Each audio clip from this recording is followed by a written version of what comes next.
자, 늘 하는데 우리 심장거리고요. 제 따라갑니다. 하나님, 나의 심장으로 당신을 사랑합니다. 자, 옆에 보시고요. 사랑을 가지고 예수 그리스도의 심장으로 당신을 축복합니다. 자, 반대편 보고요. 예수 그리스도의 심장으로 당신을 축복합니다. 감사합니다. 오늘 에베소서 2장 10절과 이사야서 43장 1절에 3절 말씀입니다. 에베소서 2장 10절에 이렇게 했습니다. 우리는 그가 만드신 바라, 이렇게 했습니다. 이걸 새로운 번역이라는 성경에서는 이렇게 번역했습니다. 우리는 하나님의 작품입니다. 아하, 이달의 말씀을 안 했군요. 여러분 기도하셔야 됩니다. 이달의 말씀하고 제가 말씀 계속 전하겠습니다. 여호와는 내게 복을 주시고 너를 지키시길 원하며 여호와는 그의 얼굴을 내게 비추사 은혜 베푸시기를 원하며 여호와는 그의 얼굴을 내게로 향하여 드사 평강 주시기를 원하노라. 민수기 6장 24절에서 26절 말씀. 여호와 하나님, 우리 가족에게 복을 주시고 우리 가족을 지켜 주옵소서. 주의 얼굴을 우리 가족에게 비추사 은혜 베풀어 주옵소서. 주의 얼굴을 우리 가족으로 향하여 드사 평강 주옵소서. 예수님 이름으로 기도합니다. 아멘. 여러분의 기도가 반드시 응답받을 줄 믿습니다. 지금 우리에게 하나님 뭐라고 하냐면 우리는 하나님의 작품이라고 이야기합니다. 우리는 그가 만드신 바라, 이걸 번역할 때 우리는 하나님의 작품입니다. 여러분, 작품과 상품은 다릅니다. 차이를 이해하십니까? 상품은 팔기 위해서 만드는 겁니다. 상품은 이 상품이 목적이 아니라 이것을 가지고 내 이득을 얻는 것, 돈이 목적이라는 거예요. 작품은 돈이 목적이 아니라 나를 표현한 것입니다. 돈을 못 벌어도 좋고 이것이 돈이 안 돼도 괜찮아요. 그리고 이것에 나의 모든 것을 쏟아서 내는 겁니다. 그래서 작품은 목적이 파는 것이 아니니까 팔지 않습니다. 팔 수도 있는데 팔지 않습니다. 내 자신을 표현한 내 것입니다. 그래서 시는 시를 쓰고 시집을 팔지 시를 팔지는 않습니다. 이 좋은 말인데 제가 이 문구 생각하고 참 기특하다 하나님, 이렇게 생각해요. 시인은 시집을 팔죠. 근데 시를 팔지는 않아요. 시는 자기 거예요. 화가도 그림을 팔아요. 그렇지만 그림을 샀다고 해서 이 산 사람이 그 그림을 그린 것도 아니고 이 산 사람이 그 그림을 자기가 그렸다고 주장할 수도 없어요. 상품과 작품은 달라요. 그래서 상품 중에 뛰어난 걸 우리는 뭐라고 부르냐면 명품이라고 그러지 않습니까? 제가 이거 조사하다가 보니까 롤스로이스라는 굉장히 비싼 차, 지금도 판매하더라고요. 그런데 지금 판매하는 차는 옛날 차에 대해서 비교가 안 되더라고요. 왜냐하면 원래 롤스로이스는 100% 수제라서 1년에 한 9대밖에 만들지 않는 회사였는데 비행기 엔진을 개발하다가 1971년도에 이 회사가 부도가 났어요. 그래서 없어져서 다른 회사가 이제 사가서 상표권만 쓰고 있더라고요. 근데 이 회사가 차를 만들 때 뭐 부속 하나하나 같이 다 손으로 직접 깎아서 차를 만들 때 이게 달리는 별장, 여기에서 커피 같은 거 놓고 옛날에 얼마나 차가 상태가 좋았어요. 그런데도 불구하고 길을 달릴 때 이 커피가 쏟아지지 않는 이걸 목표로 손으로 하나하나 깎아서 만든 차예요. 그래서 1년에 9대밖에 만들 수가 없으니까 이걸 만들어서 아무한테나 팔지 않는 거죠. 굉장히 귀하니까 이게 명품이 되더라고요. 그래서 이런 내용이 있더라고요. 엘비스 프레슬리라는 이게 다리 떨면서 이렇게 노래 부르는 친구 있지 않습니까? 그 친구가 돈이 많으니까 그 차를 사겠다 그랬을 때 이 차를 판매하는 목적 중에 하나가 귀족이 아니면 안 된다. 그래서 안 팔았다는 거예요. 우리나라 박정희 대통령 때 박정희 대통령이 이 차를 사려고 하니까 당신 같은 독재자한테는 안 판다 그랬대요. 그래서 그 내용을 문헌에 있는가 뒤지려고 아무리 뒤져도 책에는 없어요. 떠돌아다니는 이야기. 그러니까 믿든가 말든가. 그러니까 이 차가 아무나 살 수 없는 차라는 거예요. 그래서 어떤 중동 부자가 이 차를 사기 위해서 차를 사겠다 그랬는데 안 파니까 돈은 너무 많은데 아무리 많이 줘도 안 판다 그러니까 이 사람이 그 분노를 삭힐 수가 없어서 롤스로이스를 그 회사에 산 게 아니라 그 차를 가진 귀족 굉장히 귀한 뭐 유명한 그 사람에게 정말 많은 돈을 주고 이 차를 사서 자기 나라에 택시로 섞어버렸대요. 하도 화가 나니까 아무나 타라 이렇게. 이게 굉장히 귀한 차잖아요. 그래서 명차라고 그러지만 그래봤자 목적이 뭐예요? 파는 거예요. 이거 갖고 뭐예요? 돈 버는 거예요. 그러니까 이건 돈만큼 값어치가 있는 거죠. 하나님은 우리를 만들면서 얘야 나는 널 상품으로 만든 게 아니다. 아멘? 상품으로 만들었으면 이렇게 만들었겠어요? 이렇게 좀 정우성인가? 뭐 하여튼 다 그렇게 만들었겠지. 김태희나 이렇게 만들었겠지. 우리처럼 이렇게 우리도 괜찮긴 하겠지요. 그걸 보다 보면. 근데 우리처럼 약간 좀 짧은 사람, 뭐 다리가 짧고 뭐 이렇게 안 만들었을 거 아니에요. 데일리스 같이 오똑오똑하게 만들었죠. 아이고, 설교 따르면서 오늘 기분 많이 안 좋으십니까? 그러니까 하나님 상품을 만들었으면 우리처럼 좀 특이하게 안 만들었을 거라고요. 막 팔리는 물건을 만들었을 텐데 누구는 키가 작고 누구는 키가 큰데 비율로 보면 다리가 짧고 뭐 하나님이 다양한 사람들을 만들었어요. 하나하나 가치가 있는 거예요. 장미는 예쁘고 들국화는 안 예쁘다. 이건 잘못된 겁니다. 장미는 장미대로 예쁜 게 있고 들국화는 들국화대로 예쁜 게 있습니다. 호박꽃은 안 예쁘다 그러는데 호박꽃도 나름대로 매력이 있어요. 그러니까 볼이 가는 거지. 안 그러면 가겠어요? 하나님이 만든 모든 것들은 나름대로 매력이 있고 나름대로 하나님 보시기에 때 예쁜 게 있습니다. 이게 뭐냐면 이게 작품인 거예요. 아멘이 잘 안 되시겠지만 사랑하는 여러분, 여러분과 나는 하나님의 뭐요? 작품입니다. 아멘? 아멘이 힘이 없어. 거울 보다 생각하죠. 어차피 만들 거면 좀 잘 만드시지. 이런 생각이 드는 사람들도 있겠지만 여러분이 어떻게 생각하든 하나님의 작품입니다. 그런데 우리는 이런 사고를 성경에서 말씀하고 이야기하는데 세상은 이런 사고를 가지지 않았어요. 왜냐면 하나님이 만든 것이 아니라 인간은 어쩌다가 생겨난 거예요. 그냥 우연히 원숭이가 진화를 했든 아메바가 진화를 했든 어떻게 해서 인간이 된 거예요. 그래서 하나님이 만든 게 아니고 그냥 물건인 거예요. 물건이 얼마나 능력을 가지고 있느냐에서 가치가 정리되는 겁니다. 그래서 스펙을 쌓는 거죠. 영어를 토익인가요? 토익을 700점짜리보다는 800점짜리가 가치가 있고 800점짜리보다는 900점짜리가 가치가 있고 900점보다는 990점짜리가 가치가 있는 겁니다.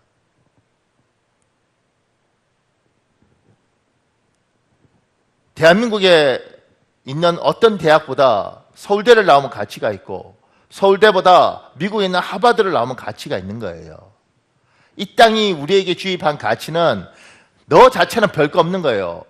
너는 작품이 아니고 상품이니까 네가 얼마나 가졌는지에 따라서 네 인생은 결정된 거예요. 그러니까 차도 조그만 차 타면 가치가 없는 것이고 중형을 타야 되고 중형 중에서도 더 비싼 차를 타야 되고 더 큰 차를 타야 되는 것이 가치가 있는 거예요.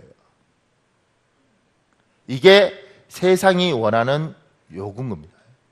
그래서 지금 학교도 결국 아이 하나하나가 소중한 건 아니잖아요.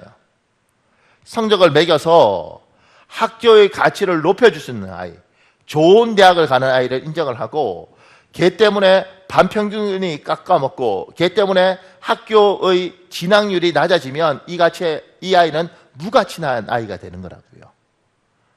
사람을 모든 것들을 그런 식으로 평가하니까 이 세상의 기준으로 우리가 받아들이면 우리에게는 뭐가 생길 수밖에 없느냐면 열등감이라는 게 생길 수밖에 없습니다. 여러분과 저에게는 누군가에게 반드시 비교당하고 이 비교당하는 것 때문에 마음에 열등감을 가질 수밖에 없어요.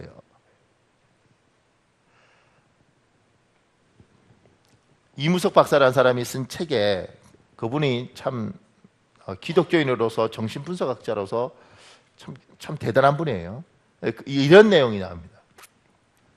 거기에 이니셜로 G라는 사람이 나오는데 그 G라는 사람이 어렸을 때 집이 좀 괜찮았는데 아버지가 사업을 하다가 부도가 났습니다. 그러면서 이 아버지가 집에 들어올 때마다 술 먹고 아주 분위기가 험악해지는 거죠. 이 아이가 자랄 때 아버지 발소리만 들으면 심장이 쪼그라들었어요. 그러다가 그 아버지가 부도에 힘들어하면서 도박에 손대면서 집안이 완전히 풍지박산이 났습니다. 그래서 엄마가 얘를 데리고 외갓집에 맡기면서 아이한테 이렇게 약속했습니다. 엄마가 꼭 찾으러 올게. 근데 그 엄마가 찾으러 오지 않았어요. 엄마가 이 사람을 외갓집에 맡기고 그리고 며칠 후에 이 아이가 너무 환경이 변하고 이렇게 힘드니까 오줌을 쌌어요. 그런데 옆에 있던 사촌들이 오줌 사기라고 놀렸습니다. 그게 학교에 소문나서 학교에서 다 오줌 사기가 놀리는 거예요. 그러면서 형들이 입던 교복 물려받고 형들이 신던 신발도 물려받고 형들이 쓰던 가방도 물려받고 마음에 자기는 항상 흥글을 써야 되는 거예요. 그리고 학교에 도시락 반찬을 사가도 항상 초라하게 김치 이런 거 사가니까 마음에 너무 힘이 들었는데 자기 옆에 있던 친구가 반찬이 너무 맛있는 거 사오는 거예요. 이 친구가 우리 집에 놀러 가자. 그러니까 집에 놀러 가 보니까 아버지는 변호사고 피아노도 있고 그 당시에 전축도 있고 집도 크고 아버지는 변호사니까 지적이고 그 엄마도 우아하고 마음에 어떤 생각이 들었냐면 이 아이가 나도 출세하고 싶다. 나도 성공하고 싶다. 이런 마음이 들었어요. 그래서 열심히 공부를 했습니다. 좋은 대학 나와서 증권가에서 펀드 매니저가 됐습니다. 월급 받은 날 가장 먼저 산 게 뭐였냐면 운동화였습니다. 그리고 산 게 뭐냐면 가방이었습니다. 항상 헌금 물려받았으니까 이 마음에 맺힌 게 있었죠. 그래서 결혼도 어떻게 했느냐면 자기가 봤던 그 친구 엄마처럼 우아한 여자, 뭐 그런 거 있잖아요. 나 이대 나온 여자예요. 뭐 이런 여자하고 결혼을. 그리고 집이 조그말 때 피아노를 샀습니다. 친구 집에 피아노 봤잖아요. 집에 맞지 않게 큰 피아노를 샀습니다. 이게 이 사람의 열등감이었어요. 그걸 다 해소하는 거예요. 그래서 괜찮게 잘 있었는데 자기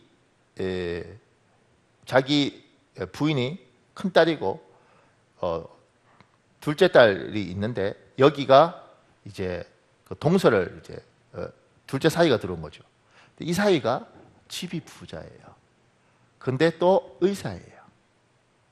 그리고 자기는 이렇게 농담이나 이런 것도 잘 못하는데 여기는 농담도 잘해요. 이 사이가 들어왔는데 요때 이 집이 증권이 타격을 받으면서 이 사람이 경제적으로 좀 어려워졌어요. 그런데 처가에서 이제 밥 먹으러 오라 그래서 밥 먹으러 갔는데 둘째 사이가 늦게 오는 거예요. 늦게 오면서 수술이 늦었다고 그러면서 왔는데 자기가 지금 힘들잖아요.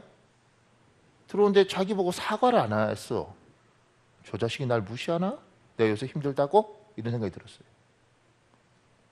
그런데 그리고 밥을 먹으러 보니까 자기는 고기를 좋아하고 요 둘째는 해물을 좋아하는데 식탁이 다 해물로 차려져 있어. 나 돈 못 벌고 요새 힘들다고 우리 장인하고 장모가 날 무시하고 이거 하고 편을 드나?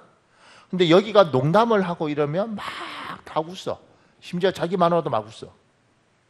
이것들이 나를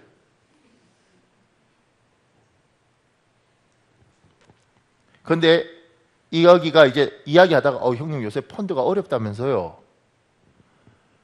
그 순간 이게 공개적으로 나를 전체 앞에서 망신을 시키네. 그리고 분노를 참을 수 없었어요. 집에 와서 동서한테는 복수를 못하니까 그때 막 웃어주고 했던 만우한테 복수를 하는 거예요. 생활비를 안 주고 경제적으로 좋은 거예요. 여자가 그러면 굉장히 모멸감을 느낀단 말이에요. 경제적으로 막 좋아드는 거예요. 그러면서 부부간에 맨날 싸우게 되는 거예요. 그러는 가운데 이 사람이 이 이무석 박사한테 상담을 받으러 온 거예요. 이게 뭐였냐? 왜 그랬냐고 생각을 해보니 이게 어렸을 때 왔던 그 열등감. 집안에 맞지 않는 피아노를 사고 돈을 받자마자 그걸 갖고 싶던 가방을 갖고 나를 조금이라도 무시하는 것 같으면 이 열등감 때문에 견디지 못해서 폭발하는 거예요. 상품이 되면 사람이 내 자신의 고유의 가치가 아니라 딴 사람하고 비교하면서 열등감이라는 게 생기는 거예요. 이게요, 교회도 그래요. 제가 부목사로 있을 때 우리 중학교회가 학교에 갔다가 친구가 물은 거예요. 너는 어느 교회 다녀? 이렇게. 근데 그때 제가 다니던 모교회가 한 1000명은 안 되고 한 800명 정도 됐던 것 같아요. 작은 교회 아닌데. 근데 이 물었던 애는 안산에서 제일 큰 교회에 다녔어. 중학생인데. 근데 얘한테 너 어느 교회 다녀? 그러니까 얘가 나는 안산 이러면 하여튼 나는 안산에 무슨 교회 다녀? 나는 무슨 교회 다녀? 그러니까 여기를 워낙 유명하니까 얘가 너 그 교회 다니는구나. 너는 나는 뭐 어디? 저기 조그만 교회야? 아닌데? 못 들어봤는데? 이때 얘가 상처를 깊이 받았어요. 집에 가서 근데 얘는요 중학교애가 참 재밌습니다. 얘는 그나마 다행이더라고요. 상처받고 막 좀 힘들어 했는데 얘가 새벽 기도 나오고 중학생인데 철야 예배도 나오고 이래요. 기도도 잘합니다. 그러니까 얘는 그러는 거예요. 그리고 얘가 공부도 안 하고 어디 나가요. 그래서 지 아빠가 물었대요. 너 어디 가? 그러니까 열받아서 전도해야겠다고. 교회를 더 키워야겠다고. 중학교애가. 회개하라 집사들이요.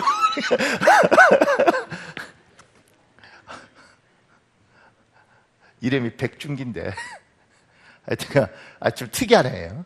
그러니까 근데 처음에는 이제 그것 때문에 막 지 아빠한테 이야기할 때는 상처를 받은 거예요. 그러니까 성도들이 어떤 생각이 있냐면 하나님이 이런 교회도 세우고 이런 교회도 세우고 이런 교회도 세우잖아요. 다양해야 되는 거 아니에요. 근데 우리 개념은 그게 없어요. 제일 큰 교회 뭐 최고. 그래서 서울에 뭐 유명한 교회도 있잖아요. 여의도 순복음교회. 이렇게 다니면 자기 신앙은 여의도 순복음교회야. 조그만 것들이 거기 70만이라거든요. 70만. 조그만 것들이 이렇게 되는 거예요. 거기는 3만 명짜리 교회도 조그만 거예요. 아이고 조그만.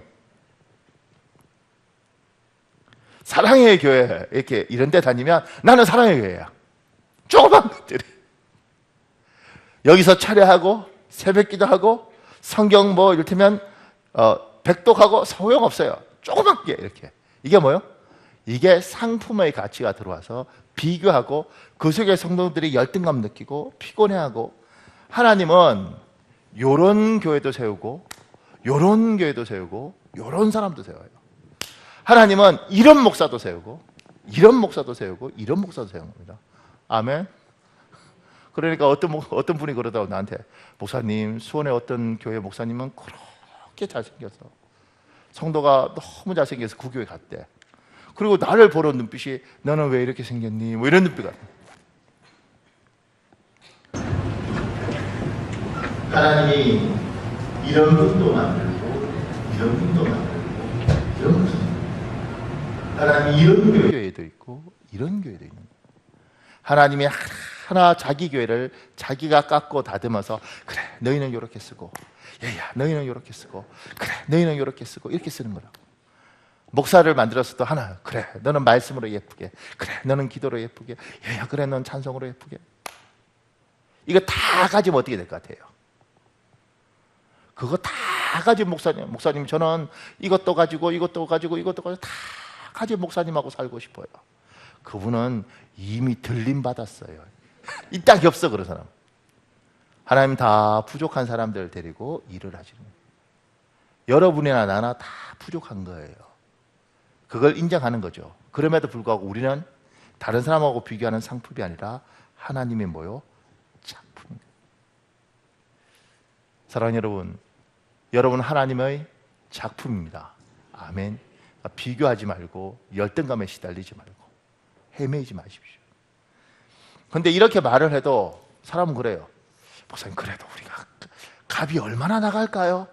우리 민족은 놀라운 특징이 뭐냐면 값으로 다 매겨야 돼요. 일단 고려 청자입니다 그러면 우와 이러지 않아요. 사악입니다 이렇게 됩니다. 우리는 항상 우리 기준이 그래요. 그러니까 민족마다 특징이 있더라고요. 제가 이렇게 가보면 이집트 이런 데 가면 카이로 가면 박물관 있잖아요. 그러면 이제 한국인하고 뭐 이를테면 중국인하고 그 일본인하고 이런 거 구분할 때 이렇게 구분이 됩니다. 신기합니다. 일본 사람들은 깃발 하나 딱 들어요. 이렇게 딱 들고 그 사람이 딱 시키면 쪼르륵 해서 쪼르륵 움직여요. 그리고 뭐 잘 적어요. 이렇게. 중국 사람은 깃발 들고 따라가는데 굉장히 시끄러워요. 말들이 많아. 한국 사람은 깃발 들고 안내원이 가면 개만 가. 우리 마음대로.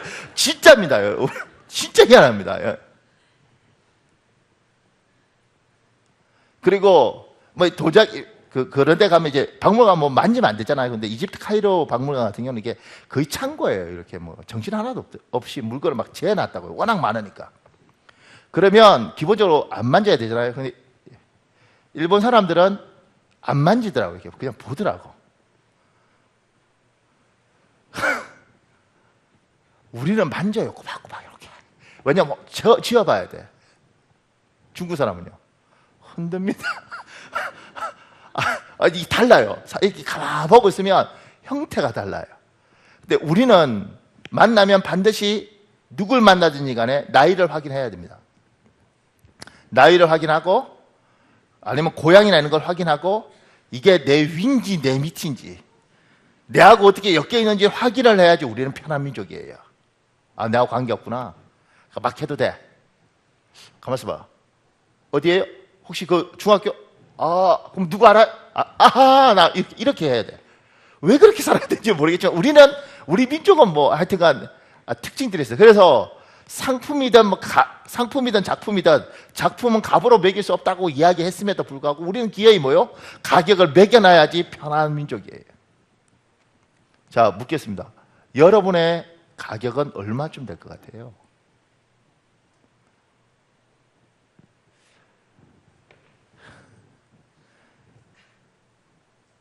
이게 재밌는 게요. 이를테면 우리 만만한 강국 집사 이나영 집사를 부인의 이나영 집사를 납치했어. 누군가가 뭐 납치할 일도 없겠지만 납치를 했다. 전화 왔어. 내가 네 마누라 이나영을 데리고 있다. 그러니까 이 사람을 살리고 싶으면 내가 이 납치 납치했을 때 이 몸값으로 내가 너에게 얼마를 요구하는데 그걸 주면 내가 풀어주겠다. 자, 얼마를 요구할 것 같아? 자, 사랑하는 여러분, 여러분의 죄송합니다. 여러분의 부인이 납치를 당했습니다. 전화가 왔어요.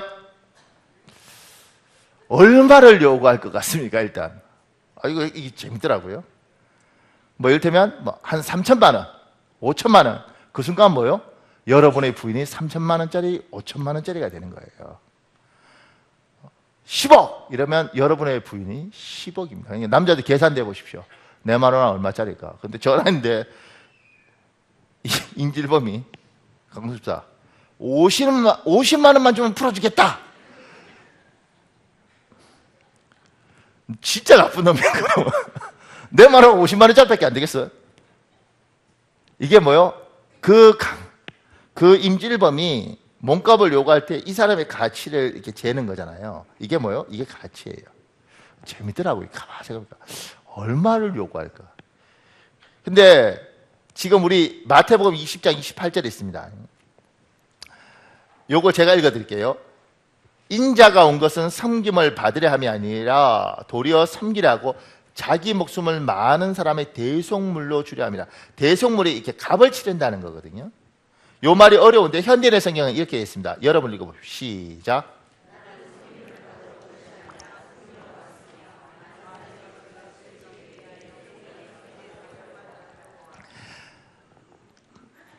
우리의 죄값을 치르기 위해서 예수님께서 오셨는데 그 죄값이 예수 그리스도의 생명이라는 거예요. 제가 영어로 질문한 게 Give His life as a ransom for many 이렇게 있습니다. For you 뭐 이렇게 됩니다. 랜섬이 뭐냐면 몸값이에요. 인질범들이 요구하는 몸값. 여러분의 몸값은 예수님의 생명이에요. 여러분의 가치는 예수 그리스도의 생명이라고. 성자 예수님과 하나님이 바꾼 거예요. 누굴요? 나를. 세상이 여러분을 어떻게 등급을 매기고 뭐 50만 원짜리를 만들든 5천만 원짜리를 만들든 간에 하나님이 여러분의 가치를 매긴 방법은 뭐냐면 예수 그리스도 성자 예수, 성부, 성자, 성령 삼위 하나님 중에 2위 하나님인 성자 예수님과 여러분을 바꾼 거예요. 이게 여러분의 가치입니다. 내가 못생겼든 내가 공부를 못했든 내가 언어를 하든 내가 영어 ABC들 모른다 할지라도 여러분의 가치에 대해서 주님은 얘야 너는 내 목숨과 바꾼 성자 예수 그리스도만큼 가치가 있다. 근데 참 마음이 아픈 게 이게 확 안 와닿는 거예요. 머리로는 받아들이겠어요. 나의 가치는 예수 그리스도 생명, 성자 예수님과 내가 바꿨으니까 나는 그만큼 가치가 있다. 근데 이게 안 와닿는 거죠. 그런갑다. 이게 맞으면 확 떼어야 되는데 그러지 않는 거죠. 이 이야기하니까 생각나는 게 있습니다. 미국에 어떤 목사님이 목회를 하는데 자기는 꼭 새로운 성도가 등록을 하면 묻는다는 거예요. 뭐라고 묻느냐면 당신 구원 받으셨습니까? 예수님 영접하셨습니까? 이렇게 묻는다는 거예요.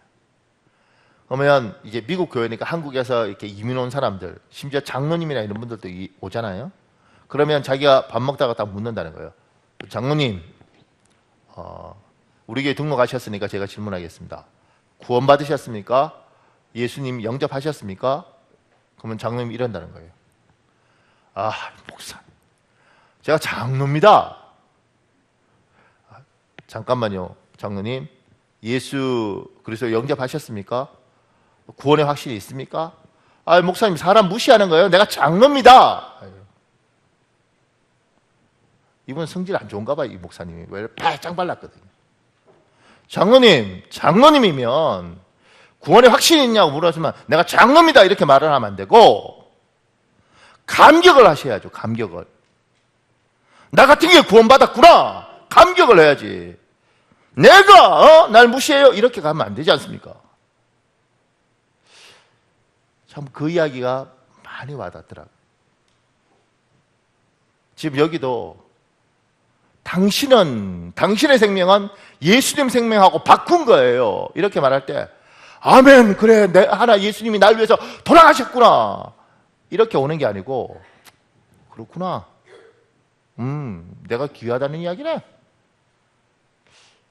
우리가 이렇게 받아들이면 우리의 신앙이 한번 점검해 볼 필요가 있는 거죠. 왜 그러냐면 제가 이렇게 적었습니다. 우리의 가치를 알기 위해서는 반드시 예수 그리스도를 만나는 회심을 경험해야 됩니다. 그리고 이 은혜를 계속해서 받아야 되는 거예요. 그러지 않으면 신앙의 간격이 사라집니다. 제가 주명수라는 이 사람의 글을 읽어드리겠습니다. 교회에서 전교인이 다 함께 전도 훈련을 받고 3명씩 조를 짜서 거리로 나갔다. 나는 구역장과 전도사님과 한 조가 되었다. 그런데 나한테만 주 예수를 믿으라, 그리하면 너와 내 집이 구원을 얻으리라 라고 빨간 글씨가 쓰인 가슴띠를 매달아 주는 게 아닌가. 여간 부담스러운 것이 아니었다. 나는 전단지를 보여주며 복음을 전했다. 하나님의 아들인 예수님이 이 땅에 육신의 몸을 입고 오셔서 십자가에 못 박혀 죽으신 것은 우리의 죄악 때문입니다. 그걸 믿으셔야 돼요. 그래야 하나님의 자녀가 되는 것입니다. 예수님이 우리의 죄악을 위해서 십자가에 못 박혀 죽으셨습니다. 열심히 전하고 있는데 문득 마음속에 이런 생각이 파고들었다. 예수님이 우리의 죄악을 위해서 십자가에 못 박혀 죽으셨다고 전하지 말아라. 너는 정말 그 사실을 믿느냐? 이상한 일이었습니다. 교회 다니면서 무작정 믿었을 뿐 한 번도 이런 생각을 해본 적이 없었기 때문입니다. 예수님이 사흘 만에 죽은 자 가운데서 부활하셨습니다. 말로 전하지 말아라. 너는 정말 그 사실을 믿고 있느냐? 사실 나는 이런 고백을 진심으로 해본 적이 없었습니다. 이런 느낌이 든 것은 교회에 다닌 이후로 처음 겪는 일이었습니다. 그날 오후 집에 돌아와서 의자에 앉아 곰곰이 생각해 보았다. 나는 예수 믿는 사람인가? 나는 정말 기독교인인가? 아무리 생각해봐도 나는 진정한 기독교인 같지 않았다. 나 자신이 예수 믿는 사람처럼 느껴지지 않았다. 예수 믿는 사람이라면 예수님 때문에 살고 예수님 때문에 죽어야 하지 않겠는가? 인생의 목표가 예수님이어야 하지 않겠는가? 나는 정말 그러한가? 아니, 나는 예수님을 위해 살지도 않고 죽지도 않아. 내 인생의 목표는 예수님을 위해 사는 것이 아니야. 그냥 종교 생활하는 거지. 친구 따라 교회에 가고 남들이 하니까 기도하는 거였지. 무엇보다도 가장 중요한 것은 교회 다닌 지 1년이 넘었지만 예수님이 믿어지지 않는다는 것이었다. 하나님, 제 자신이 기독교인 같지 않고 죄가 무엇인지 모르겠습니다. 하나님, 저는 하나님이 안 믿어지는데요. 답답했다. 해결책이 필요했다. 나는 이렇게 고백하지 않을 수 없었다. 하나님, 저는 정말 신앙인입니까? 신앙이라는 게 무엇입니까? 신앙 때문에 죽고 살고 예수님이 나의 목적이 되는 게 신앙인 아닙니까? 그런데 하나님, 저는 과연 그렇습니까? 그 전에 하나님, 제가 정말 예수님의 능력으로 용서받아야 할 죄인이라는 사실을 받아들여지지가 않습니다. 인류의 죄 말고 나 주명수의 죄, 그 죄 때문에 주님이 돌아가셨는데 그게 믿어지지 않습니다. 머리로는 달달달 외워지는데 제 마음으로는 믿어지지 않습니다. 하나님, 오늘 저녁에 정말 중요한 기도를 드리고 싶습니다. 이 문제로 정말 기도하고 싶습니다. 믿게 좀 만들어 주십시오. 그날 나는 교회를 다닌 후 처음으로 저녁 예배에 참석했다. 사실 그 전에 주일날 예배밖에 참석하지 않았던 것이다. 우리 통성으로 다 같이 기도합시다. 설교가 끝나고 목사님이 기도하자고 말씀하시자마자 교회 가장 뒤에 앉아있던 나는 강대상 앞으로 막 달려나갔다. 너무 갈급하니까 다른 것은 보이지 않았다. 강대상 앞에서 무릎을 꿇었다. 기도를 시작하려고 하는데 어디서부터 해야 할지 도통 생각이 나지 않았다. 그렇게 줄줄 나오던 기도가 꽉 막혔다. 사람을 감동시키면 무슨 소용이 있는가? 사람이 들으면 무슨 소용이 있는가? 사람이 아멘, 아멘 해주면 무슨 소용이 있는가? 미사유구를 늘어놓지 않더라도 하나님이 들으면 되는 것인데 나는 이제껏 헛된 기도를 했다는 생각이 들었다. 그래도 일어나지 않았다. 엎드려 하나님만 외쳤다. 땀을 뻘뻘 흘리면서 하나님만 부르짖었다. 그렇게 얼마나 시간이 흘렀을까? 마음이 따뜻해지면서 내가 죄인이라는 것과 예수님이 나의 죄를 위해 십자가에 달려 돌아가셨다는 사실이 고스란히 믿어지기 시작했다. 그러면서 눈물이 쏟아지기 시작했다. 나는 울었다. 나는 초등학교 5학년 때 할머니 꼭 성공해서 돌아올게요 하고 할머니와 헤어지고 서울에 올라와 한 달 동안 울며 지냈다. 그리고 다짐했다. 앞으로 다시는 울지 않겠다고. 부모 없이 살다가 서울까지 왔는데 입을 악물고 기도해야지, 공부해야지. 내가 왜 우는가? 그 뒤로는 울어본 적이 없었다. 그런데 예수님이 나의 딱딱한 영혼을 만져주시니까 그렇게 눈물이 쏟아질 수 없었다. 명수야, 하나님 없이 내가 혼자 살아가려고 하는 게 바로 죄란다. 하나님의 품을 떠나는 것, 그게 바로 죄구나. 그제야 죄가 무엇인지를, 내가 영락없는 죄인이라는 사실을 깨달았다. 그전까지 나는 죄가 무엇인지 모르는 무식한 사람이었던 것이다. 그제야 비로소 예수님이 나의 죄를 사하기 위해 십자가에 못 박혀 돌아가셨다는 사실이 마음속 깊이 믿어졌다. 나는 믿는 것과 믿어지는 것이 다르다는 것을 알았다. 믿는 것도 내 의지로 확신해 믿는 것이다. 하지만 믿어지는 것은 성령님이 도와주시지 않으면 안 되는 것이다. 내가 노력해서 얻는 것이 아니라 받기만 하는 선물 같은 것. 성령님은 내게 그렇게 다가오셨다. 예수님이 살아계신 것을 깨닫고 나니 윤리적인 실수는 큰 문제가 되지 않았다. 가장 큰 죄는 교회를 1년 반 다녔지만 하나님이 살아계실까 반신반의하면서 종교생활을 했던 것이다. 예수님 죄송합니다. 제가 지금까지 하나님을 반신반의했던 것, 하나님을 장식품으로 삼았던 것, 교회생활을 문화생활 중의 하나로 생각했던 것 용서해 주십시오. 지금까지 제가 뭔지도 모르고 살았는데 이제야 제가 무엇인지 깨달았습니다. 예수님이 나의 죄 때문에 십자가에 못 박혀 죽으신 사실이 이제 믿어집니다. 하나님, 이 믿음을 주심에 감사합니다. 그렇다면 저도 이제 주님을 위해서 살아가는 것을 제 삶의 목표로 삼겠습니다. 인생이 어디서 와서 어떻게 살아야 하며 어디로 갈 것인지 한순간에 해결됐다. 그것을 분명하게 아는 사람이 됐다. 인생의 실마리가 풀렸다. 내 인생의 터닝 포인트였다. 예수님이 믿어지던 그 순간 너무 행복했다. 그전에도 없었고 앞으로도 없을 것이다. 내가 대통령이 된다 해도 장관이 된다 해도 이때처럼 행복하지는 않을 것이다. 아무것도 달라지지 않았지만 내 마음에 기쁨이 몰려들었다. 내가 너에게 주는 이 기쁨은 세상의 기쁨과 다르다. 그제야 내 삶의 평화가 이루어졌다. 이 사람이 사법연수원에 있다가 지금 이걸 경험해요. 그러면서 그때 원래 150명 사법연수원에 뽑았을 때 뽑았는데 이 사람이 들어갈 때 300명을 뽑았답니다. 그래서 검사되기가 굉장히 힘들었는데 정말 열심히 공부해야 되는데 공부 안 하고 계속 전도하고 다녔대요. 그런데 자기가 정말 소원한 대로 검사가 됐어요, 이 사람이. 그래서 이제 이 사람 책을 읽다 보면 범인 신문하다가 복음 전하고 범인이 미치는 거죠. 검사가 잘못 보이면 형량 더 떨어질 것 같고 안 믿는다 그럴 수도 없고 하여튼 뭐 그렇게 살았다 그래요. 내가 하나님 앞에 하나님을 만나고 하나님을 정말 깊이 경험하면 어느 순간인가 하나님이 지금 하시는 말씀, 얘야 네가 상품이 아니고 네가 작품이고 너는 하나님이 만드신 바 하나님의 것이란다. 이게 여기로 와 닿는 거예요. 저도 겁이 나는 것은 어느 순간인가 이 감격이 사라지는 거예요. 예배하면서 이 감격이 사라지고 그냥 와서 앉아 있는 거예요. 하나님 살아계시니까.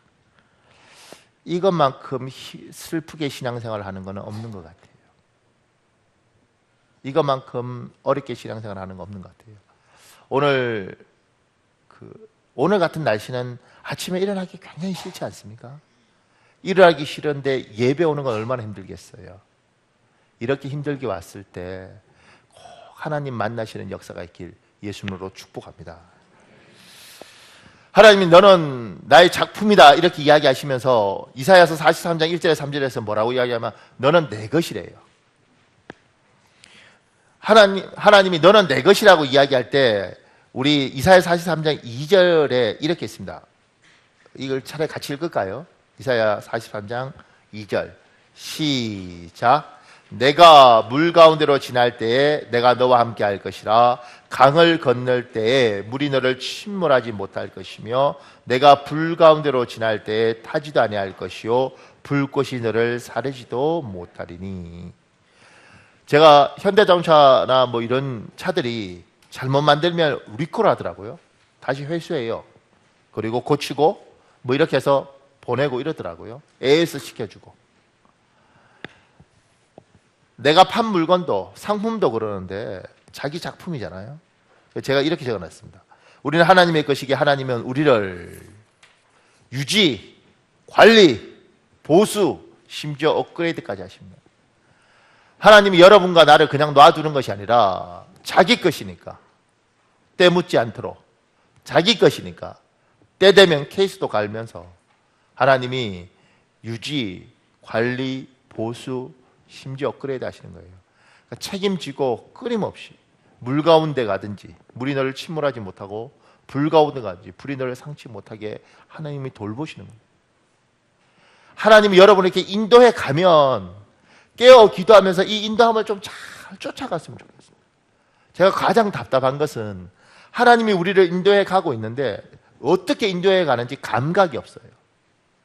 왜냐하면 머릿속에 하나님이 있는 게 아니고 내 생각이 너무 많이 차 있으니까 하나님이 어떻게 인도하든 내 인생은 그냥 내가 알아서 하는 거예요. 내 인생 내가 알아서 살고 교회 와서 뭐요? 예배를 드리는 거죠. 예배를 왜 드리냐고. 예배 가운데 하나님을 만나고 예배 가운데 하나님을 경험하고 예배 가운데 하나님의 응답을 듣고 그 힘으로 살아가기 위해서 예배를 드리는 거잖아요. 그게 아니면 정보를 얻는 거면 책을 보면 되는 거예요. 그냥 인터넷 그냥 귀에 꽂고 그냥 들으면 되는 거예요. 여러분도 설교를 듣지만 저도 다른 목사님들 설교를 듣습니다. 예배 드리지 않아요. 그냥 귀에 꽂고 그냥 들어요. 중요한 거 있으면 적기도 하고 이 사람이 이렇게 생각하는 것보다 이 사람이 무슨 책을 인용하면 갈로해서 이 책 사서 봐야겠다 이렇게 되지 예배하지 않아요. 예배는 말씀 속에서 하나님의 음성을 듣기를 갈망하고 찬송하면서 하나님을 높이길 바라고 기도하는 가운데 내 기도 제목 아래고 하나님의 음성을 듣기를 소망하는 거예요. 이게 예배잖아요. 하나님 앞에서 하나님 오늘 내가 어떻게 살아야 됩니까? 하나님 내가 인생의 중요한 결정들 속에서 하나님 뜻이 무엇입니까? 하나님 이건 정말 힘이 든데 하나님 나에게 도움을 주십시오. 이러면서 하나님하고 예배하면서 하나님의 뜻을 쫓아가는 인생이는 너무 많은 사람이 예배하는 것은 그냥 앉아서 그냥 앉아있고 그냥 이렇게 이야기 설교 듣고 그런가 보다 이게 예배인 줄 알아요. 그 삶은 뭐요? 내가 고민하고 내가 생각하고 내가 수고하는 거예요. 주님이 뭐라 그래요? 수고하고 무거운 짐진 자들아 다 내게로 오라 내가 너를 쉬게 하리라. 얘야 네 짐 네가 지지 말고 네 수고 네가 하지 말고 나하고 같이 해서 내가 때마다 너를 인도하면 그걸 따라가면 때로는 도랑도 있고 때로는 어두운 길도 있지만 내가 길을 다 아니까 힘들지만 잘 따라오면 결국은 네가 열매를 보고 결국은 네가 참 내 수고에 대해서 이런 보상이 따르구나 이걸 경험할 텐데 이걸 경험하지 않고 그냥 내 인생 내가 알아서 수고를 다 지으니까 하나님은 답답한 거죠. 제가 속상한 것은 정말 힘들게 하나님 쫓아오다가 우리 그러지 않았습니까? 해 뜨기 전에 가장 어둡다고. 조금만 더 가면 이 동굴을 통과해서 이제 빛으로 갈 텐데 바로 앞에서 무너지는 거예요. 왜냐하면 힘들게 기도하고 예배드리고 오다가 나 모르겠다. 그리고 다른 일을 선택을 해보여서 조금만 더 참으면 조금만 더 견디면 될 텐데 그 앞에서 무너지는 거예요.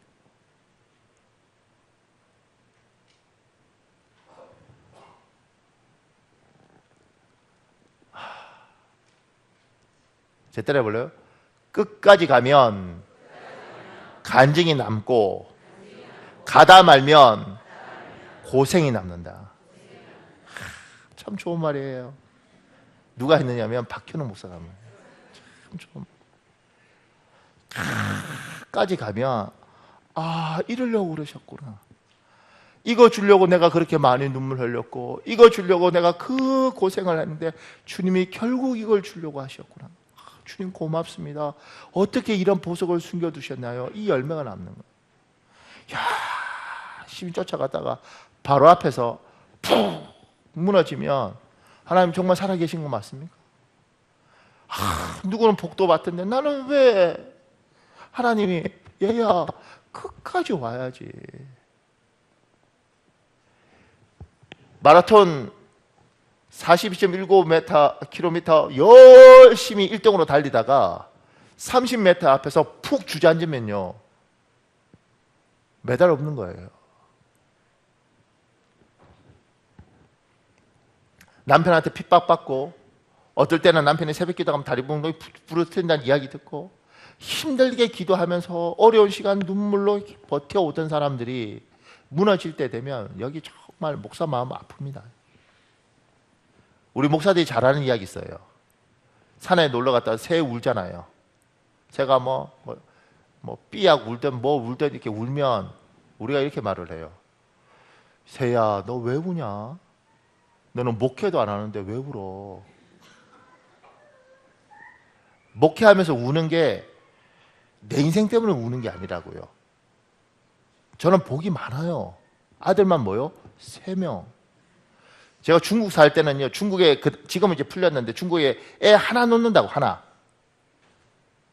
근데 엘리베이터 타거나 목욕탕 갈 때 아들 셋 딱 데리고 가잖아요. 뭐야 너? 또 워더 하이즈 모두 내 아들이야. 싼 거 3명. 싼 게 싼 게 아니고 이얼싼 싼 거 3개. 그럼 다 이거 봐요. 왜냐면 걔들은 둘째 놓으면 벌금 엄청 나거든요. 목욕탕에 다 벗고 딱 풀어놓으면 뿌듯해요. 그 다음에 중국에는 그 당시에 때밀이가 때밀 때 10원인가 그랬거든요. 그 당시에 한국 돈으로 1200원. 다 때밀어! 그럼 맡겨두고 뿌듯하게 있겠죠. 목 내놓고. 하나님이 제가 목회자로 살면서 물론 과거가 어떤지 잘 모르겠어요. 어떻게든 참 힘들게 살아왔다고 생각했는데 참 지금 돌아보면 다 추억이 되더라고요. 그리고 참 복을 많이 받았다고 생각해요. 좋은 부모 만나서, 참 좋은 성도 만나서, 좋은 교회에서 참 이때 또 이렇게 말을 해야 된다는, 뭐 좋은 장로님, 좋은 권사님 이래야 된다는. 사실 정말 좋은 장로님, 좋은 권사님들 만나서 참 제가 또 우리 부교육자의 복이 있어서 참 제가 참 복되죠. 근데 내 마음 이렇게 쫙 열면 여기 정말 힘든 건 성도들 때문에 속이 상해요. 성도들이 날 속 상하게 해서 상한 게 아니고 잘 가다가 정말 힘들게 그래도 하나님 붙들고 살다가 조금만 더 버티면 분명히 이기고 하나님 뭔가 줄 텐데 그 앞에서 무너지고 딴짓하고 울면서 하나님 원망하고 입으로 다 까먹고 그때마다 너무 아파. 나도 아픈데 하나님은 얼마나 아플까. 저만큼 고생해서 조금만 더 가면 될 텐데 조금만 더 참지. 고지가 눈앞인데 왜 또 저렇게 무너지는가. 이 마음이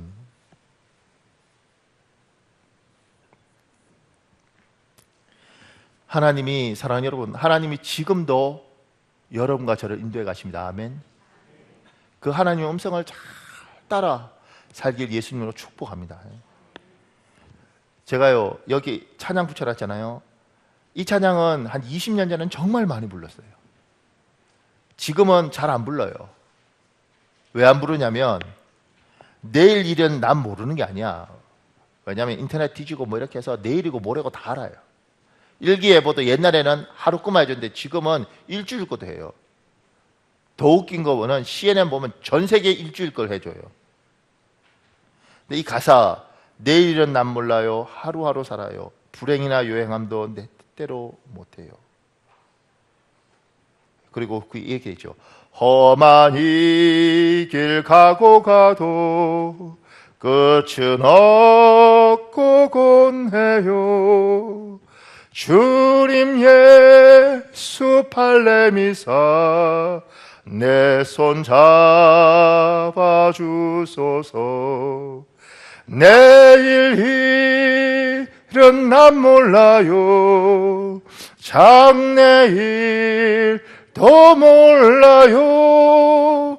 아버지여 날 붙드사 평탄한 길 주옵소서. 힘들어도 하나님 붙들고 어려워도 예배 드리면서 살아가는 인생 되시길 예수님으로 축복합니다. 제가 여기 이렇게 됐습니다. 메이드 인 갓. 우리가 한국이 만든 메이드 인 코리아, 뭐 일본이 만든 메이드 인 재팬 이러잖아요. 메이드 인 갓. 하나님의 작품으로서 자태를 지키십시오.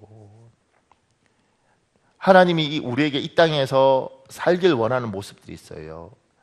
이건 양승목이라는 이 네팔에 가서 봉사하는 사람 의사 이야기인데 그 사람 자기 이야기가 하는 게 아니고 자기가 만났던 일본 사람 이야기예요. 보세요.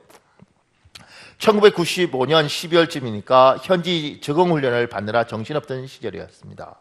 집에서 쉬고 있는데 밖에서 녹화하는 소리가 들렸습니다.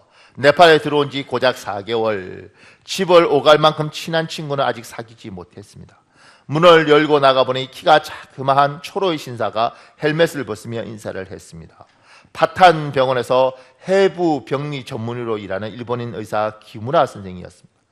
몇 번 마주쳐서 얼굴은 알고 있었지만 말을 섞어본 적이 없는 사이였습니다. 선생은 오늘 자기 집에 와서 저녁을 먹으면 어떻겠느냐고 물었습니다. 두말할 거 있나요? 당연히 오케이지요. 기무라 선생 댁은 검소했습니다. 네팔에 나와서 일하는 외국인들은 대개 대골같이 큰 집에 사는데 기무라 선생 내외는 성교부가 마련해준 소박한 집을 그대로 쓰고 있었습니다. 문이 열리자 고기 굽는 냄새와 연기가 주인보다 먼저 달려 나왔습니다. 양념에 잰 고기를 숯불에 굽는 듯 했습니다. 손님 올 시간은 다 됐지, 요리 준비는 안 끝났지. 안주인의 얼굴에는 황망하고 미안한 표정이 여실합니다. 그렇다고 밥상이 부실했던 건 아닙니다. 식탁에는 이미 갖가지 요리가 그득했습니다. 심지어 직접 담았다는 깍두기까지 올라와 있었습니다. 이건 외국인이 어설프게 만든 한국 요리가 아니었습니다. 본고장 사람이 제대로 손맛을 낸 음식들이었습니다. 솜씨가 예사롭지 않다 했더니 안주인 수니타 씨는 국제적으로 자격을 인정받은 요리사였습니다. 식탁의 분위기는 한없이 따뜻했습니다. 두 양반 모두 얼마나 이야기를 재밌게 하든지 몇 분에 한 번씩 웃음이 터졌습니다. 그렇게 얼마나 시간이 지났을까요? 수니타 씨가 남편에게 넌지시 주의를 주었습니다. 이제 헛돈 소리 그만하고 본론을 얘기하라는 눈치였습니다. 해맑기만 하던 기무라 선생 얼굴에 긴장감이 스쳤습니다. 분위기가 엄숙해졌습니다. 순간 놀라운 일이 벌어졌습니다. 갑자기 선생의 눈에서 굵은 눈물이 후두둑 떨어졌습니다. 감정이 격해져서 쉬 말을 꺼내지 못했습니다. 한동안 힘들어하다가 꺼낸 놓은 말은 뜻밖이었습니다. 일본이 한국을 침략해서 저질렀던 못된 짓들을 용서해 주십시오. 일본인들이 한국인들을 괴롭혔던 걸 정말 미안하게 생각합니다. 그리고는 언론 식탁에서 일어나 안방 쪽으로 달려갔습니다. 흐르는 눈물을 주체하지 못하는 모습이었습니다. 나라가 저지른 잘못을 개인적인 죄로 받아들이고 이처럼 진지하게 사죄하는 이는 처음 보았습니다. 뜻밖의 받게 된 정중한 사과에 어떻게 반응해야 할지 혼란스러웠습니다. 용서요? 참마음으로 뉘우치는데 당연히 용서해야죠. 과거를 잘 정리하고 앞날을 기약할 필요가 있으며 거기에 크리스천이 중요한 역할을 해야 한다는 이야기를 나눴습니다. 기무라 선생 내외는 JOCS, 이게 일본 해외 기독교 서비스라는 단체 소속이었습니다. 일본이 제2차 세계대전 전후로 만행을 저질렀던 동남아 국가들에게 사죄하기를 원하는 크리스천들의 모임이었습니다. 의료인들을 비롯해서 다양한 일을 하는 회원들이 동남아 각국에 나가 활동하고 있다고 했습니다. 두 양반은 언젠가 기회가 생기면 한국인들에게 직접 사과의 뜻을 전해야겠다는 마음을 가지고 있었습니다. 그래서 같은 선교부에 한국 의사가 들어왔다는 소식을 듣자마자 저녁 초대를 했던 것입니다. 기무라 선생은 뛰어난 의사이자 학자였습니다. 병리 의사로서 일본을 넘어 세계적으로 인정받는 위치에 있었습니다. 일찌감치 뛰어난 연구 업적을 쌓아서 미국의 병리학 교과서에 이름을 올릴 정도였습니다. 이 기무라 씨가 7년인가 여기 봉사하다가 다시 일본에 가서 교수하고 이러시더라고요. 그러니까 지금 일본 사람들을 실제로 만나보면 굉장히 사람들이 예의가 바르고 좋다는 이야기를 많이 합니다. 그래서 일본 사람한테 매력에 푹 빠지면 헤어나기가 어렵다는 이야기를 해요. 우리 교회도 일본 사람하고 사는 여자분인데 그런지는 잘 모르겠어요. 헤어나기 어려운지는 잘 모르겠는데 일본 사람들이 대체적으로 굉장히 예의가 바르고 사람들이 괜찮다고 이야기를 해요. 그런데 이제 이 정치적으로 들어가면 입장이 많이 다른 거죠. 그건 자기 국익을 생각해서 움직이는 거니까. 그런데 일본은 사죄를 하지 않잖아요. 2차 세계대전에 대해서. 그 부분에 대해서 일본 기독교인들이 죄책감을 가지고 있는 거예요. 이 죄책감을 자기들이 봉사하고 이런 걸 하면서 한국인들한테 미안하다고. 제가 왜 자태란 말을 쓰냐면 실제로 그런지는 모르겠지만 어떤 분이 책에 샀으면 총을 맞아서 죽어가면서도 자기 자태를 지키려고 한다는 거죠. 뭐 이렇게 죽는 게 아니고 나름대로 그 고고한 뿔을 세우고 품위를 지키다가 죽으려고 한다는 거예요. 우리 기독교인들이 예수를 믿고 하나님의 작품으로서 우리가 품어내야 될 자태가 있습니다. 사람들이 볼 때 저 사람의 모습을 보면서 야, 저 사람이 하나님의 사람인데 하나님의 작품인데 공부를 더 했든 덜 했든 돈이 있든 없든 저 사람 몸에서 풍겨나오는 뭐가 있다는 거죠. 그 매력이 우리를 하나님의 품으로 돌아오게 하고, 그 매력이 세상 사람들이 참 예수 믿는 사람들 보면 달라, 나도 저 사람들이 믿는 하나님을 믿고 싶다, 이렇게 만든다는 거예요. 여러분이야 나에게 자태가 있느냐는 거예요. 우리 아이들이 우리를 보면서 엄마의 하나님을 내 하나님으로 받아들이고 싶다, 아빠의 하나님을 내 하나님으로 받아들이고 싶다. 심지어 부부 사이에 당신이 믿는 하나님을 여보 내 하나님으로 받아들이고 싶다, 이 자태를 우리가 드러내야 된다는 겁니다. 하나님의 작품으로서 돈이 있든 돈이 없든, 많이 배웠든 적게 배웠든, 멋있게 생겼든 그렇지 않든 하나님의 자태를 드러내시길 예수님으로 축복합니다. 하나님은 여러분이 그 모습을 하기 위해서 끊임없이 유지, 관리, 보수해주고 계십니다. 끊임없이 하나님이 여러분에게 도우려고 그러십니다. 그걸 위해서 반드시 실천할 사항 두 가지 있어요. 짧게. 첫째, 예배 빠지면 안 됩니다. 예배는 하나님의 음성을 듣고 하나님의 은혜를 받고 그분을 만나는 겁니다. 거기서 그리스도인이 될 소양을 갖추고 말씀을 들으면서 거기서 은혜를 받고 그 힘으로 버티는 거예요. 그러니 토요일 날 너무 늦게까지 놀지 마십시오. 지금 애들도 아닌데 새벽 2시까지 3시까지 놀지 말고 주무실 수 있으면 일찍 자고 예배를 위해서 자기 관리를 하십시오. 아멘 안 하셔도 너무 감동을 받아서 아멘 안 되는 거지. 근데 또 이렇게 설교하면 이런 분이 있어요. 목사님 염려하지 마십시오. 저는 8시만 되면 뻗습니다. 이런 분들이 있어요. 너무 늦게. 왜냐하면 예배당에 왔을 때 이미 졸음이 오면 말씀이 뺏겨요. 그리고 일주일 내내는 아니더라도 최소 토요일 날은 하나님 내일 주일입니다. 말씀을 들을 때 집중해서 듣게 하시고 그 말씀 뺏기지 않게 하시고, 그리고 그 말씀이 내 말씀 되게 해주십시오. 그렇게 들어야 되는 겁니다. 그러니까 예배를 위해서 준비하고 와야 되는 거예요. 기도하고 기대하고 그리고 하나님 앞에 도움을 구하고, 예배 와서는 딴 사람 신경 쓰지 않고 정말 열심히 말씀을, 하나님 내가 이 말씀으로 일주일을 살겠습니다, 도와주십시오. 그리고 집중해서 말씀을 듣고 아멘을 받고 그걸 은혜를 유지하고 품고 살려고 노력을 하는 겁니다. 또 하나는 우리 교회 기도를 굉장히 강조하잖아요. 그런데 열심히 기도하는 사람도 있죠. 근데 분명한 건 여러분이 힘들고 어려울 때는 반드시 하나님 앞에 와서 하나님 앞에 매달려야 됩니다. 사람이요, 예수 믿는 사람이 가장 비참할 때는 사람 쫓아다니다가 사람한테 배신당하는 거예요. 정말 어렵고 힘들 때는 예배당에 와서 하나님 앞에 우는 겁니다. 하나님, 내가 자태를 지키고 싶습니다. 내가 그리스도인인데 이대로 가면 너무 비참할 것 같습니다. 하나님 나 좀 살려주십시오. 나에게 긍휼을 베풀어 주시고 나를 지켜주십시오. 내가 사람 앞에 초라해지고 싶지 않습니다. 하나님, 내가 하나님 앞에 정말 겸손하게 살려달라고 하는데 하나님 나 좀 살려주십시오. 하나님 앞에 무릎 꿇지 않고 먼저 사람을 찾으면 어느 날 하나님이 여러분의 부끄러움을 드러내십니다. 왜냐하면 하나님보다 내가 잡았던 이 사람이 나에게는 하나님이었던 거예요. 하나님보다 내가 붙들고 있었던 이것이 하나님이었던 거예요. 다 날아갑니다. 그리고 나중에 하나님께 돌아오잖아요. 참 우리 주는 놀러와서 그래도 받아줘요. 그런데 너무 많은 걸 잃어버렸어요. 돈도 명예도 건강도 심지어 가족도 잃어버리고 돌아와요.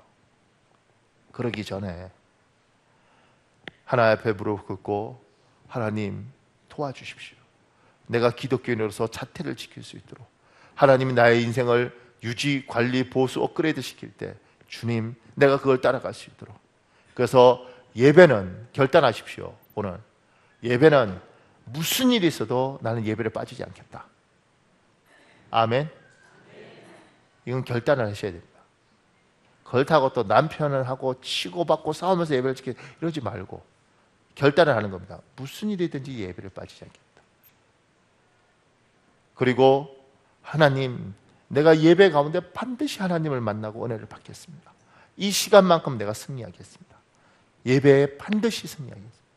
그리고 주님, 정말 어려울 때 내가 사람 쫓아가기 전에 먼저 하나님 앞에 와서 하나님 앞에 살려달라 그러고 하나님 앞에 도움을 구하겠습니다. 우리 교회는 예배당 늘 열려 있잖아요. 그러니까 와서 하나님 살려주십시오. 하나님 불쌍히 해주십시오. 이 것들을 해야지 하나님의 작품으로서 여러분의 품위를, 여러분의 자태를 지킬 수 있습니다. 여러분, 우리 한 10분 정도 기도할 수 있는데요, 오늘 이 시간에 하나님, 내가 하나님의 자태를 지키겠습니다. 하나님